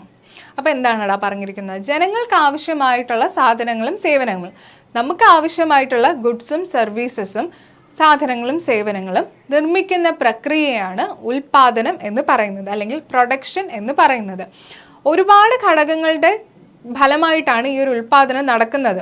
ഉൽപാദനത്തിന് സഹായിക്കുന്ന വിവിധ ഘടകങ്ങളുണ്ട്. അതായത് ഒരു കാര്യം മാത്രം വിചാരിച്ചു കഴിഞ്ഞാൽ പ്രൊഡക്ഷൻ നടക്കത്തില്ല, അല്ലെങ്കിൽ ഒന്നോ രണ്ടോ കാര്യം വിചാരിച്ചു കഴിഞ്ഞാൽ പ്രൊഡക്ഷൻ നടത്തില്ല. അതിൽ ഒരുപാട് ഘടകങ്ങളുണ്ട്. ആ ഘടകങ്ങളെല്ലാം കൂടി കൂട്ടി യോജിക്കുമ്പോൾ അല്ലെങ്കിൽ കൂടി ചേരുമ്പോഴാണ് എന്ത് സാധ്യമാകുന്നത്? ഒരു പ്രൊഡക്ഷൻ സാധ്യമാകുന്നത്, അതായത് ഉൽപാദനം സാധ്യമാകുന്നത്. ക്ലിയർ ആണോ? അപ്പം നമുക്ക് നോക്കാം എന്തൊക്കെയാണ് ആ ഒരു ഉൽപാദന ഘടകങ്ങൾ. ദേ നോക്കിക്കേ, ഭൂമി, തൊഴിൽ, മൂലധനം, സംഘാടനം എന്നിവയാണ് ഉൽപാദന ഘടകങ്ങൾ. അതായത് ഫാക്ടേഴ്സ് ഓഫ് പ്രൊഡക്ഷൻ എന്ന് പറയുന്നത് ഈ 4 കാര്യങ്ങളാണ്. ഭൂമി അതായത് ലാൻഡ്, തൊഴിൽ അഥവാ ലേബർ, മൂലധനം അഥവാ ക്യാപിറ്റൽ, സംഘാടനം അഥവാ ഓർഗനൈസേഷൻ. ഇവ 4ന്റെയും പ്രവർത്തനത്തിൽ കൂടിയാണ് ഒരു പ്രൊഡക്ഷൻ കംപ്ലീറ്റ് ആകുന്നത്, അല്ലെങ്കിൽ ഒരു ഉൽപാദനം നടക്കുന്നത്. ഓരോന്നും വിശദമായിട്ട് എന്താണെന്ന് തന്നിട്ടുണ്ട്. അപ്പം നമുക്ക് അതെന്ത് ചെയ്യാം നോക്കാം. ഓക്കെ, ആദ്യം തന്നെ നോക്കിക്കേ, ഭൂമി, ജലം, വായു, സൂര്യപ്രകാശം, മണ്ണ്, ഖനനം ചെയ്ത ധാതുക്കൾ തുടങ്ങിയവയാണ് ഉൽപാദന പ്രക്രിയയിൽ ഭൂമി എന്നതുകൊണ്ട് അർത്ഥമാക്കുന്നത്. ഭൂമിയുടെ ഉപരിതലം, ഭൗമാന്തരീക്ഷം, ഭൂമിയുടെ അന്തർഭാഗം എന്നിവിടങ്ങളിലെ പ്രകൃതി വിഭവങ്ങളാണ് ഉൽപാദനത്തിനായി പ്രയോഗപ്പെടുത്തുന്നത്. അപ്പൊ ഇവിടെ എന്താണ് പറഞ്ഞേക്കുന്നത്? ഭൂമി എന്ന ഒരു നിർവചനം അല്ലെങ്കിൽ ഭൂമി എന്നത് നമ്മൾ ഈ ചവിട്ടി നിൽക്കുന്ന ഈ ഒരു ഭൂമിയെ മാത്രമാണോ പ്രൊഡക്ഷൻ അല്ലെങ്കിൽ ഉൽപാദനത്തിൽ ഫാക്ടേഴ്സ് ഓഫ് പ്രൊഡക്ഷൻ ആയിട്ട് നമ്മൾ എടുക്കുന്നത്? അങ്ങനെയല്ല എന്നാണ് SCERT ക്ലിയർ ആയിട്ട് പറഞ്ഞിട്ടുണ്ട്. ഭൂമിയുടെ ഉപരിതലം, അതുപോലെ എന്താണ് ഭൗമ അന്തരീക്ഷം, ഭൂമിയുടെ അന്തർഭാഗം എന്നിവിടങ്ങളിലെ പ്രകൃതി വിഭവങ്ങളെല്ലാം ഭൂമി എന്നതിൽ ഉൾപ്പെടുന്നത് തന്നെയാണ്. ക്ലിയർ ആയിട്ട് ഫാക്ടേഴ്സ് ഓഫ് പ്രൊഡക്ഷനിലെ അല്ലെങ്കിൽ ഉൽപാദക ഘടകത്തിലെ ഭൂമി എന്ന നിർവചനത്തിൽ എന്തൊക്കെ വരുന്നുണ്ടെന്ന് SCERT പറഞ്ഞിട്ടുണ്ട്. അതാണ് എന്തൊക്കെ? ജലം, വായു, സൂര്യപ്രകാശം, മണ്ണ്, ഖനനം ചെയ്ത ധാതുക്കൾ തുടങ്ങിയവയെല്ലാം ഭൂമി എന്നതിൽ വരും. ഓക്കെ, ഇവിടെ നോക്കിക്കേ, ഈ പിക്ചറിൽ തന്നെ നോക്കിക്കേ, കൽക്കരി ഭൂമി എന്ന നിർവചനത്തിൽ വരുന്നതാണ്. ഓക്കെ, അതുപോലെ ജലം, പാറ, അതുപോലെ ഭൂമിയിൽ ഉള്ള മണ്ണ്, വനവിഭവം, കാറ്റ് അല്ലെങ്കിൽ കാറ്റാടി, ഇവയെല്ലാം എന്ത് തന്നെയാണ്? കാറ്റിൽ നിന്ന് നമ്മൾ എന്ത് ഉൽപ്പാദിപ്പിക്കുന്നു? അതായത് കാറ്റാടി യന്ത്രം ഉപയോഗിച്ച് വൈദ്യുതി ഉൽപ്പാദിപ്പിക്കുന്നു. അപ്പോൾ ആ ഒരു ഭൂമി എന്നുള്ള ഒരു നിർവചനത്തിൽ വരുന്നതാണ് ഈ കാറ്റ്, അതുപോലെ വനവിഭവം, മണ്ണ്, കൽക്കരി, ജലം, പാറ, ഇവയെല്ലാം നമുക്ക് എന്തെന്ന് പറയാം? ഭൂമി എന്ന് പറയാം. അതായത് ഈ ഫാക്ടേഴ്സ് ഓഫ് പ്രൊഡക്ഷൻ അല്ലെങ്കിൽ ഈ ഒരു ഉൽപാദന ഘടകങ്ങൾക്ക് ഒരു പ്രതിഫലമുണ്ട്. പ്രതിഫലം കിട്ടുന്നതിനെയാണ് എന്തെന്ന് പറയുന്നത്? ഉൽപാദക ഘടകം എന്ന് പറയുന്നത്. എങ്കിൽ ഈ ഒരു പ്രതിഫലം കിട്ടുന്ന ഘടകങ്ങളെയാണ് നമ്മൾ ഉൽപാദക ഘടകങ്ങൾ എന്ന് പറയുന്നത്. അപ്പൊ അങ്ങനെയാണെങ്കിൽ ഭൂമിക്ക് കിട്ടുന്ന പ്രതിഫലം എന്താണ്? റെന്റ് അല്ലെങ്കിൽ പാട്ടം എന്ന് പറയും. റെന്റ് അഥവാ പാട്ടം. ഓക്കെ, അപ്പോൾ ഫാക്ടേഴ്സ് ഓഫ് പ്രൊഡക്ഷൻ ആയ ഭൂമിയുടെ പ്രതിഫലം എന്ന് പറയുന്നത് എന്താണ്? റെന്റ് അഥവാ പാട്ടം. ക്ലിയർ ആണല്ലോ? ഇനി അടുത്തത് നോക്കാം, തൊഴിൽ. രണ്ടാമത് വരുന്നതാണ് തൊഴിൽ അല്ലെങ്കിൽ ലേബർ. ഇതാണ് അടുത്ത ഉൽപാദക ഘടകം അല്ലെങ്കിൽ ഫാക്ടേഴ്സ് ഓഫ് പ്രൊഡക്ഷൻ എന്ന് പറയുന്നത്. ഉൽപാദന പ്രക്രിയയിൽ തൊഴിലാളികൾ അധ്വാനശേഷി ഉപയോഗിക്കുന്നതിനെയാണ് തൊഴിൽ എന്ന് പറയുന്നത്. കായികവും ബുദ്ധിപരവുമായ ശേഷി ഉപയോഗിച്ച് തൊഴിലാളികൾ ഉൽപാദന പ്രക്രിയയുടെ ഭാഗമാകുന്നു. പ്രതിഫലം ലഭിക്കുന്ന തൊഴിൽ ചെയ്യുന്നവരാണ് തൊഴിലാളികളായി പരിഗണിക്കുന്നത്. ഇവിടെ എന്താ തൊഴിൽ എന്ന് പറയുന്നത്? അതായത് ഒരു പ്രവർത്തനം, ഒരു ഉൽപാദന പ്രക്രിയയിൽ തൊഴിലാളികൾ അവരുടെ അധ്വാന ശേഷി ഉപയോഗിക്കുന്നുണ്ട് അല്ലേ? ആ അധ്വാന ശേഷിയാണ് ഇവിടെ തൊഴിൽ അല്ലെങ്കിൽ ലേബർ എന്നതുകൊണ്ട് ഉദ്ദേശിക്കുന്നത്. ഈ അധ്വാന ശേഷി എന്ന് പറയുന്നത് എങ്ങനെയാണ്? കായികം, ഫിസിക്കൽ കേപ്പബിലിറ്റീസും ആവാം, അല്ലെങ്കിൽ ഇന്റലക്ച്വൽ, ബുദ്ധിപരമായിട്ടുള്ള ശേഷി ഉപയോഗിച്ചും തൊഴിലാളികൾ ഉൽപാദന പ്രക്രിയയുടെ ഭാഗമാകുന്നുണ്ട്. ഇപ്പോൾ ഒരു കാർപ്പൻറ്റർ, അയാൾ ചെയ്യുന്ന ജോലി എന്ന് പറയുന്നത് ഒരു ഫിസിക്കലി, കായികമായിട്ട് അദ്ദേഹം ചെയ്യുന്നൊരു പണിയാണ്. എന്നാൽ ബുദ്ധിപരമായിട്ട് ഇപ്പോൾ ഒരു വക്കീൽ അദ്ദേഹത്തിന്റെ ക്ലയന്റിനെ അല്ലെങ്കിൽ ഉപദേശിക്കുന്നത്, ഓരോ ലൂപ്പ് ഹോൾസ് പറഞ്ഞു കൊടുക്കുന്നത്, അദ്ദേഹം അവിടെ എന്താണ്? ബുദ്ധിപരമായിട്ടാണ് അവിടെ ജോലി ചെയ്യുന്നത്.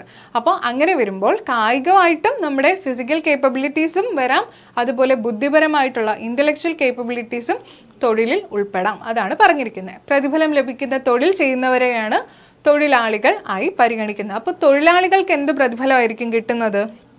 വേജസ് അഥവാ കൂലി. വേജസ് അഥവാ കൂലി.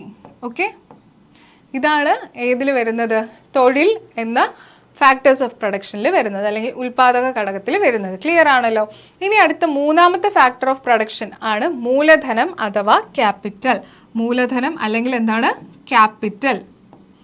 ഇതിലെന്താണ് പറഞ്ഞിരിക്കുന്നത്? ഏതൊരു ഉൽപ്പന്നത്തിൻ്റെയും ഉൽപാദന പ്രക്രിയയ്ക്ക് മൂലധനം ആവശ്യമാണ്. സാധനങ്ങളും സേവനങ്ങളും ഉൽപ്പാദിപ്പിക്കുന്നതിന് ഉപയോഗിക്കുന്ന സമ്പത്തിനെയും വിഭവങ്ങളെയുമാണ് മൂലധനം എന്നതുകൊണ്ട് അർത്ഥമാക്കുന്നത്. ഫാക്ടറി, കെട്ടിടങ്ങൾ, യന്ത്രങ്ങൾ, അസംസ്കൃത വസ്തുക്കൾ, വാഹനങ്ങൾ, കമ്പ്യൂട്ടറുകൾ, തൊഴിലാളികൾക്കുള്ള വേതനം എന്നിവയെല്ലാം മൂലധനത്തിന്റെ ഭാഗമാണ്. അപ്പോൾ ഈ ഒരു ക്യാപിറ്റൽ എന്ന് പറഞ്ഞു കഴിഞ്ഞാൽ അല്ലെങ്കിൽ മൂലധനം എന്ന് പറഞ്ഞു കഴിഞ്ഞാൽ എന്താണ്?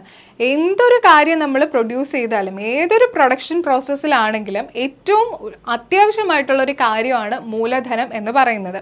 ഗുഡ്സ് ആയിക്കോട്ടെ, സർവീസസ് ആയിക്കോട്ടെ, അതായത് സാധനങ്ങളോ സേവനങ്ങളോ എന്താണെങ്കിലും അതിൻ്റെ ഉൽപാദനത്തിന് വേണ്ടിയിട്ട് ഉപയോഗിക്കുന്ന സമ്പത്തിനെ അല്ലെങ്കിൽ ആ റിസോഴ്സസിനെയാണ് നമ്മൾ എന്തെന്ന് പറയുന്നത്? മൂലധനം അഥവാ ക്യാപിറ്റൽ എന്നതുകൊണ്ട് പറയുന്നത്. അപ്പം നമുക്ക് ഈ മൂലധനം എന്നതിൽ എന്തൊക്കെ ഉൾപ്പെടുത്താം? നമ്മൾ ഒരു ഫാക്ടറി യൂസ് ചെയ്യാണ്, ആ ഫാക്ടറി യൂസ് ചെയ്തിട്ടാണ് നമ്മൾ എന്ത് ചെയ്യുന്നത്? ആ ഒരു പ്രൊഡക്ഷൻ നടത്തുന്നത്. അതൊരു ക്യാപിറ്റലാണ്. കെട്ടിടങ്ങൾ ക്യാപിറ്റലാണ്. യന്ത്രങ്ങൾ, അവിടെ ഉപയോഗിക്കുന്ന മെഷീനറി എന്ന് പറയുന്നത് മൂലധനമാണ്. അസംസ്കൃത വസ്തുക്കൾ, വാഹനങ്ങൾ, കമ്പ്യൂട്ടറുകൾ, തൊഴിലാളികൾക്കുള്ള വേതനം എന്നിവയെല്ലാം എന്തിൻ്റെ ഭാഗമാണ്? മൂലധനത്തിൻ്റെ ഭാഗമാണ്. അപ്പോൾ മൂലധനം പല വിധത്തിലുണ്ട്. അതും നമ്മുടെ SCERT തന്നെ പറഞ്ഞിട്ടുണ്ട്. ഒന്ന് എന്താണ്? സാമ്പത്തിക മൂലധനം. അതായത് സാമ്പത്തിക മൂലധനം എന്ന് പറയുമ്പോൾ പണം വരും, നിക്ഷേപം, അതായത് മണി, നമ്മൾ ക്യാഷായിട്ട് ഉദ്ദേശിക്കുന്നതാണ് ഈ സാമ്പത്തിക മൂലധനം എന്ന് പറയുന്നത്. അതുപോലെ മനുഷ്യ മൂലധനവുമുണ്ട്, ഹ്യൂമൻ ക്യാപിറ്റലും ഉണ്ട്. ഹ്യൂമൻ ക്യാപിറ്റൽ എന്തൊക്കെയാണ് വരുന്നത്? ഒരാളുടെ കഴിവ്, അതൊരു ക്യാപിറ്റലാണ്. അത് ഹ്യൂമൻ ക്യാപിറ്റലിൽ ഉൾപ്പെടുത്താൻ കഴിയുന്നതാണ്. അതുപോലെ ഒരാളുടെ ജ്ഞാനം, നോളേജ് എന്ന് പറയുന്നത്, അത് നമുക്ക് മണിയായിട്ട് യൂസ് ചെയ്യാൻ പറ്റുന്നതായിരിക്കില്ല, ബട്ട് സ്റ്റിൽ അതൊരു ക്യാപിറ്റലാണ്. അതെങ്ങനെയാണ് വരുന്നത്? ഒരാളുടെ കഴിവും ജ്ഞാനവും ഒക്കെ ഹ്യൂമൻ ക്യാപിറ്റൽ എന്നുള്ള ഒരു നിർവചനത്തിലാണ് വരുന്നത്. അതുപോലെ ഭൗതിക മൂലധനം, ഫിസിക്കൽ ക്യാപിറ്റൽ ആയിട്ട് നമുക്ക് ഇൻക്ലൂഡ് ചെയ്യാൻ പറ്റുന്നതാണ് യന്ത്രങ്ങൾ, അതായത് മെഷീൻസ്, അതുപോലെ അടിസ്ഥാന സൗകര്യങ്ങൾ. ഇനി പ്രകൃതി മൂലധനം, അതായത് നാച്ചുറൽ ക്യാപിറ്റൽ എന്ന് പറയുന്നത് എന്തായിട്ട് വരും? വിഭവങ്ങൾ, അതുപോലെ പരിസ്ഥിതി, ഇവയെല്ലാം എന്തിൽ വരും? പ്രകൃതി മൂലധനത്തിൽ വരും. അങ്ങനെ മൂലധനം പല വിധത്തിലാണ് ഉള്ളത്. ഓക്കെ, അപ്പോൾ നമ്മളിപ്പോൾ 3 കാര്യങ്ങൾ പഠിച്ചു. ഫാക്ടേഴ്സ് ഓഫ് പ്രൊഡക്ഷനിലെ ലാൻഡ്, ലേബർ, ക്യാപിറ്റൽ അല്ലെങ്കിൽ ഭൂമി, തൊഴിൽ, മൂലധനം. ഇനി അടുത്ത അവസാനത്തെ ഫാക്ടർ ഓഫ് പ്രൊഡക്ഷൻ അല്ലെങ്കിൽ അവസാനത്തെ ഉൽപാദക ഘടകമാണ് ഏതെന്ന് പറയുന്നത്? സംഘാടനം അല്ലെങ്കിൽ ഓർഗനൈസേഷൻ. സംഘാടനം അഥവാ ഓർഗനൈസേഷൻ, അല്ലെങ്കിൽ നമുക്ക് എന്തെന്ന് പറയാം? ഓൺട്രപ്രണർ എന്നും പറയാം. അതുപോലെ സംരംഭകൻ എന്നും പറയാം. ഓക്കെ ആണോ? ഒന്ന് നോക്കിക്കേ. ഉൽപാദന ഘടകങ്ങളായ ഭൂമി, തൊഴിൽ, മൂലധനം എന്നിവയെ കൂട്ടിയോജിപ്പിക്കലാണ് സംഘാടനം എന്ന് പറയുന്നത്. ഇതിനായി പ്രവർത്തിക്കുന്നവർ സംഘാടകർ അല്ലെങ്കിൽ സംരംഭകർ എന്ന് അറിയപ്പെടുന്നു. സംഘാടകർ അല്ലെങ്കിൽ സംരംഭകർ എന്നറിയപ്പെടുന്നു. ഒരു പുതിയ ബിസിനസ് ആശയം രൂപപ്പെടുത്തുക, അതിനാവശ്യമായ മൂലധനം സമാഹരിക്കുക, ആ ആശയം പ്രാവർത്തികമാക്കുക എന്നിവ സംഘാടനത്തിന്റെ ഭാഗമാണ്. എന്താണ് ഇവിടെ പറയുന്നത്? ഉൽപാദന ഘടകമായ ഭൂമിയെക്കുറിച്ച് നമ്മൾ പഠിച്ചു, തൊഴിലിനെ കുറിച്ച് പഠിച്ചു, മൂലധനം പഠിച്ചു. ഇവ 3നെയും കൂടെ കൂട്ടി യോജിപ്പിക്കുന്നതിനെയാണ് സംഘാടനം അല്ലെങ്കിൽ ഓർഗനൈസേഷൻ എന്ന് പറയുന്നത്. ഇത് ചെയ്യുന്നത് ഒരു വ്യക്തിയാണെങ്കിൽ ആ വ്യക്തിയെ നമ്മൾ എന്തെന്ന് പറയും? ഓൺട്രപ്രണർ അല്ലെങ്കിൽ ഓർഗനൈസർ എന്ന് പറയും. ഓക്കെ, സംരംഭകൻ അല്ലെങ്കിൽ സംഘാടകൻ എന്ന് പറയും. ക്ലിയർ ആണോ? അപ്പോൾ ഈ ഒരു ബിസിനസ് ആശയം രൂപപ്പെടുത്തി അവിടെ വേണ്ട കാര്യങ്ങൾ എന്തൊക്കെയാണെന്ന് ചെയ്യുക, അങ്ങനെയുള്ള കാര്യങ്ങളാണ് ഈ ഒരു ഓർഗനൈസേഷനിൽ വരുന്നത്. ക്ലിയർ ആണല്ലോ? ഒരു പുതിയ ബിസിനസ് ആശയം രൂപപ്പെടുത്തുക, അതിനാവശ്യമായ മൂലധനം, ക്യാപിറ്റൽ കൊണ്ടുവരിക. ആദ്യം ക്യാപിറ്റൽ വേണം അല്ലേ? എങ്കിലല്ലേ നമുക്ക് ഈ പറയുന്ന സാധനങ്ങളെല്ലാം, അതായത് തൊഴിലാളികൾക്ക് കൂലി കൊടുക്കുന്നതിനാണെങ്കിലും അതുപോലെ ലാൻഡിന് റെന്റ് കൊടുക്കുന്നതിനാണെങ്കിലും ഇതിനെല്ലാത്തിനും എന്ത് വേണം? ക്യാപിറ്റൽ വേണം. അപ്പോൾ ആ ക്യാപിറ്റലിനെ സമാഹരിക്കുക, ആ ആശയം പ്രാവർത്തികമാക്കുക എന്നിവയെല്ലാം ഏതിന്റെ ഭാഗമാണ്? സംഘാടനത്തിന്റെ ഭാഗമാണ്. ഉൽപാദന ഘടകങ്ങൾ ഒത്തുചേർന്ന് പ്രവർത്തിക്കുമ്പോഴാണ് ഉൽപാദനവും അതിലൂടെ ഉൽപ്പന്നവും രൂപപ്പെടുന്നത്. അതായത് ഈ പറയുന്ന 4 ഫാക്ടേഴ്സ് ഓഫ് പ്രൊഡക്ഷനും ഒരുമിച്ച് വർക്ക് ചെയ്യുമ്പോൾ, ഒരുമിപ്പിക്കുമ്പോഴാണ് അവിടെ എന്ത് നടക്കുന്നത്? ഉൽപാദനം, പ്രൊഡക്ഷൻ നടക്കുന്നത്. ആ പ്രൊഡക്ഷനിൽ കൂടെയാണ് എന്തുണ്ടാവുന്നത്? ഒരു പ്രോഡക്റ്റ് അഥവാ ഉൽപ്പന്നം ഉണ്ടാവുന്നത്. ക്ലിയർ ആണല്ലോ? അപ്പം നമ്മളിപ്പോൾ ഈ പഠിച്ചു കഴിഞ്ഞതിൽ ഉൽപാദന ഘടകങ്ങളായ ഭൂമി, തൊഴിൽ, മൂലധനം എന്നിവയ്ക്ക് എന്തുണ്ടെന്ന് പഠിച്ചു? പ്രതിഫലം ഉണ്ട്. ഉൽപാദന ഘടകങ്ങൾക്കുള്ള പ്രതിഫലമാണ് ഈ ഒരു ടേബിളിൻ്റെ അകത്ത് തന്നിരിക്കുന്നത്. ഒന്ന് നോക്കിക്കേ, നമ്മൾ പഠിച്ചു ഭൂമിയുടെ പ്രതിഫലം എന്ന് പറയുന്നത് പാട്ടമാണ് അല്ലെങ്കിൽ റെന്റ് എന്ന് പറയാം. അതുപോലെ തൊഴിലിന് കിട്ടുന്ന പ്രതിഫലം എന്ന് പറയുന്നത് എന്താണ്? കൂലിയാണ് അല്ലെങ്കിൽ വേജസ് എന്ന് പറയാം. അതുപോലെ മൂലധനത്തിന് കിട്ടുന്നത് പലിശ അല്ലെങ്കിൽ എന്താണ്? ഇൻട്രസ്റ്റ്. Okay, interest. അതുപോലെ സംഘാടനം അല്ലെങ്കിൽ ഓർഗനൈസേഷൻ, അവർക്ക് കിട്ടുന്നത് എന്താണ്? ലാഭം അല്ലെങ്കിൽ പ്രോഫിറ്റ്. ഇതാണ് ഒരു ഉൽപാദക ഘടകത്തിൽ വരുന്ന പ്രതിഫലം എന്ന് പറയുന്നത്. ഇത് നമുക്ക് മാച്ച് ദ ഫോളോയിങ് എന്നുള്ള രീതിയിൽ PSC ചിലപ്പോൾ ചോദിക്കാം, അല്ലെങ്കിൽ ശരിയായ ജോഡി തിരഞ്ഞെടുക്കുക എന്നുള്ള രീതിയിലും ഈ ഭാഗത്ത് നിന്ന് ചോദ്യം വരാം. അപ്പോൾ ഇതും ഇമ്പോർട്ടൻ്റ് ആണ്. ഓക്കെ, നിങ്ങൾ ഇതും കൃത്യമായിട്ട് പഠിക്കുക. ഒരു LGS ലെവലിലൊക്കെ ഈ ഭാഗത്തു നിന്ന് ചോദ്യം വരാൻ നല്ല ചാൻസ് ഉണ്ട്. അപ്പോൾ ഇത് നിങ്ങൾ ആ രീതിയിൽ തന്നെ പഠിക്കുക. ഭൂമിയുടേത് പാട്ടം, തൊഴിലിന് ലഭിക്കുന്നത് കൂലി, മൂലധനം പലിശ, സംഘാടനം ലാഭം. ക്ലിയർ ആണല്ലോ? ഇനി അടുത്ത് നോക്കിക്കുക, ഒരു വർക്ക്ഷീറ്റ് പോലെ തന്നിട്ടുണ്ട്. SCERT ടെക്സ്റ്റിൽ തന്നിരിക്കുന്നതാണ്. നമുക്ക് ജസ്റ്റ് ഒന്ന് ഇതൊന്ന് വായിച്ചു നോക്കാം. നിങ്ങൾക്ക് ഉത്തരം കിട്ടുന്നുണ്ടോ എന്ന് ഒന്ന് ശ്രമിച്ചു നോക്കുക. പറയാൻ പറ്റില്ല, ചിലപ്പോൾ നാളെ ഈ ഒരു ഭാഗത്തു നിന്നായിരിക്കും PSC ഒരു ചോദ്യം എടുത്തുകൊണ്ട് വരുന്നത്. അപ്പം നോക്കിക്കേ, കായികവും ബുദ്ധിപരവുമായ അധ്വാനശേഷി ഉപയോഗിക്കുന്ന ആരാണടാ? തൊഴിലാളി. നമ്മൾ പഠിച്ചു കഴിഞ്ഞതാണ്. ഉൽപാദന പ്രക്രിയയിൽ മൂലധനത്തിന് കിട്ടുന്ന പ്രതിഫലം. ഇപ്പൊ പഠിച്ചതേ ഉള്ളൂ. എന്താണ് മൂലധനത്തിന് കിട്ടുന്ന പ്രതിഫലം എന്ന് പറയുന്നത്? പലിശ അല്ലെങ്കിൽ ഇൻട്രസ്റ്റ്. ക്ലിയർ ആണോ? അടുത്ത് നോക്കിക്കേ, ഉൽപാദനത്തിന് ആവശ്യമായ ഭൗതിക സൗകര്യങ്ങൾ ഒരുക്കുന്ന ഉൽപാദന ഘടകം ഏതാണ്? അതായത് ഒരു പ്രൊഡക്ഷൻ നടക്കണമെങ്കിൽ അതിന് വേണ്ട ഫിസിക്കലി ഉള്ള കാര്യങ്ങളെല്ലാം ആവശ്യമായിട്ടുള്ള ഫിസിക്കൽ സ്ട്രക്ചേഴ്സും ഫിസിക്കൽ ഇൻഫ്രാസ്ട്രക്ചേഴ്സും എല്ലാം കൊടുക്കുന്ന ഒരു ഫാക്ടേഴ്സ് ഓഫ് പ്രൊഡക്ഷൻ എന്ന് പറയുന്നത് ഏതാണ്? ലാൻഡ് അല്ലെങ്കിൽ ഭൂമി. ക്ലിയർ ആണോ? അടുത്ത നോക്കിക്കേ, ഒരു പുതിയ ബിസിനസ് ആശയം പ്രാവർത്തികമാക്കാൻ നേതൃത്വം നൽകുന്ന വ്യക്തിയാണ്, നമ്മളിപ്പോൾ പഠിച്ചു, സംരംഭകൻ അല്ലെങ്കിൽ സംഘാടകൻ, ഓർഗനൈസർ എന്ന് നമ്മളിപ്പോൾ പഠിച്ചു. ഏറ്റവും ലാസ്റ്റ്, ഉൽപാദന പ്രക്രിയയിൽ പാട്ടം പ്രതിഫലമായുള്ള ഘടകം. പാട്ടം എന്ന് വെച്ചാൽ എന്താ? റെന്റ് പ്രതിഫലമായിട്ട് കിട്ടുന്നത് ഏത് ഉൽപാദന ഘടകത്തിനാണ്? ലാൻഡ് അല്ലെങ്കിൽ ഭൂമി. ഓക്കെ, ഇതെല്ലാം സിമ്പിളായിട്ട് നിങ്ങൾക്ക് ആൻസർ ചെയ്യാൻ പറ്റും, കാരണം ഇപ്പം നമ്മൾ പഠിച്ചു കഴിഞ്ഞതേ ഉള്ളൂ അല്ലേ? ഇനി നോക്കിക്കേ, മനുഷ്യന്റെ ആവശ്യങ്ങൾ സാധിക്കുന്നതിനായി സാധനങ്ങളും സേവനങ്ങളും വാങ്ങി ഉപയോഗപ്പെടുത്തുന്നതാണ് ഉപഭോഗം. വില കൊടുത്തോ വില കൊടുക്കാമെന്ന കരാറിലോ ഏതെങ്കിലും സാധനമോ സേവനമോ വാങ്ങി ഉപയോഗിക്കുന്ന വ്യക്തിയാണ് ഉപഭോക്താവ്. അപ്പോൾ എന്താണ് കൺസംഷൻ അല്ലെങ്കിൽ ഉപഭോഗം? എന്താണ് കൺസ്യൂമർ അല്ലെങ്കിൽ ഉപഭോക്താവ് എന്നാണ് ഇവിടെ തന്നിരിക്കുന്നത്.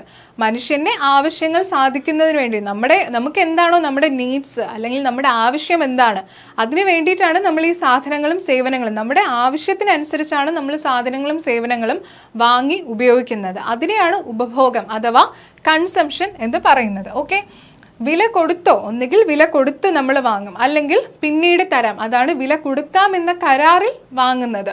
ഇതിനെയാണ്, ആ വാങ്ങുന്ന വ്യക്തിയാണ് എന്തെന്ന് പറയുന്നത്? ഉപഭോക്താവ് അല്ലെങ്കിൽ കൺസ്യൂമർ എന്ന് പറയുന്നത്. ഓക്കെ, ടെക്സ്റ്റിൽ തന്നിട്ടുള്ളതാണ് SCERT പാഠഭാഗത്തിൽ. അതുപോലെ ഗാന്ധിജി എന്താണ് ഉപഭോക്താവ് അല്ലെങ്കിൽ ഉപഭോക്താവിനെ കുറിച്ചുള്ള ഒരു കാര്യം ഇവിടെ നമ്മുടെ ഗാന്ധിജി പറയുന്നുണ്ട്. നമ്മുടെ പരിസരം സന്ദർശിക്കുന്ന ഏറ്റവും പ്രധാനപ്പെട്ട ആൾ ഉപഭോക്താവാണ്. ഉപഭോക്താവ് നമ്മെ ആശ്രയിക്കുകയല്ല, നാം അദ്ദേഹത്തെ ആശ്രയിക്കുകയാണ്. ആ വ്യക്തി നമ്മുടെ ജോലിക്ക് ഒരു തടസ്സമല്ല, അതിൻ്റെ ലക്ഷ്യമാണ്. നമ്മുടെ ഇടപാടിൽ അന്യനും അല്ല, ഇടപാടിൻ്റെ ഭാഗമാണ്.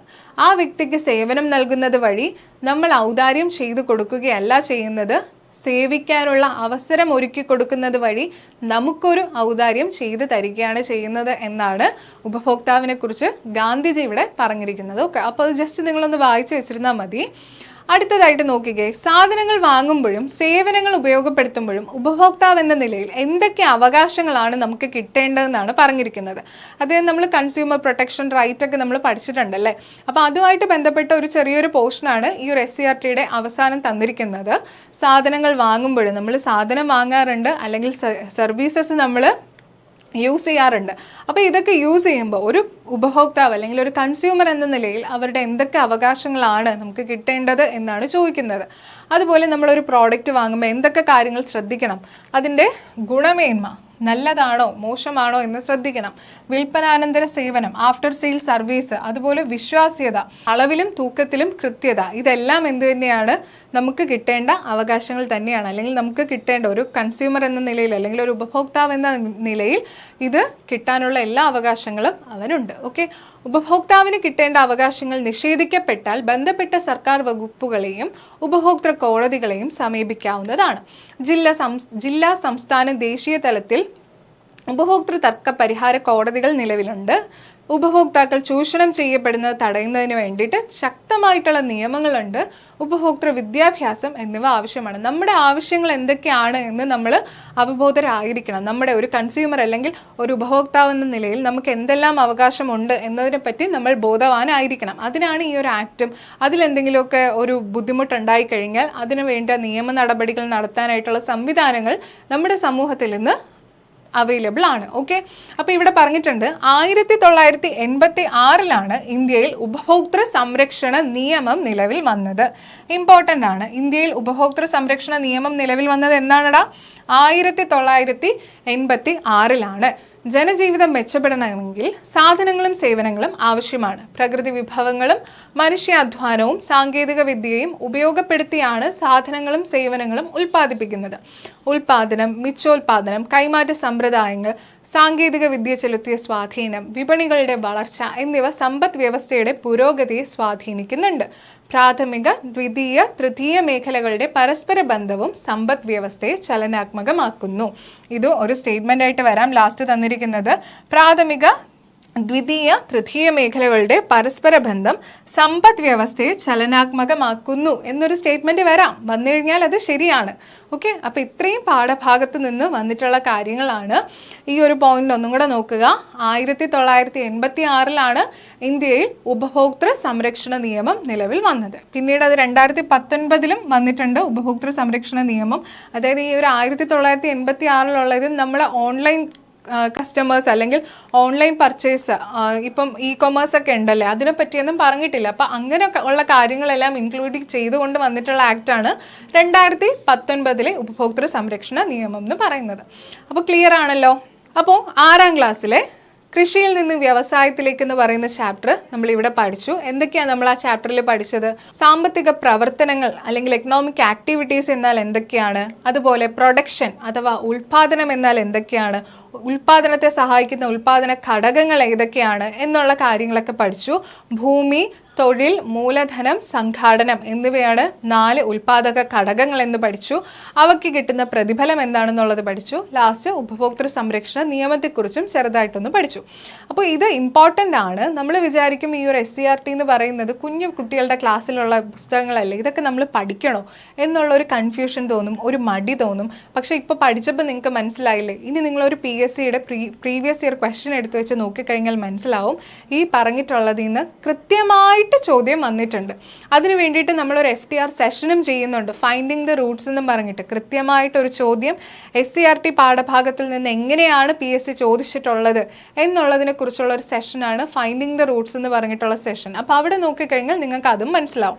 അപ്പോൾ കൃത്യമായിട്ട് ഇനി നമുക്ക് ബാക്കിയുള്ള സീരീസ് SCERTയുടെ ബാക്കി പാഠഭാഗങ്ങൾ കൂടി ഇതുപോലെ പഠിച്ചെടുക്കാം. വരുന്ന പരീക്ഷയ്ക്ക് നന്നായിട്ട് തയ്യാറെടുത്തുകൊണ്ട് വരുന്ന എക്സാം ക്രാക്ക് ചെയ്യും, അതിൻ്റെ ലിസ്റ്റിൽ നിങ്ങൾ ഉണ്ടാകും എന്നുള്ളൊരു ഉറപ്പോടു കൂടി തന്നെ മുന്നോട്ട് പോവാം. നന്നായിട്ട് പഠിക്കുക. അപ്പോൾ ഇനി അടുത്തൊരു സെഷനുമായിട്ട് കാണുന്നത് വരേക്കും താങ്ക് യു.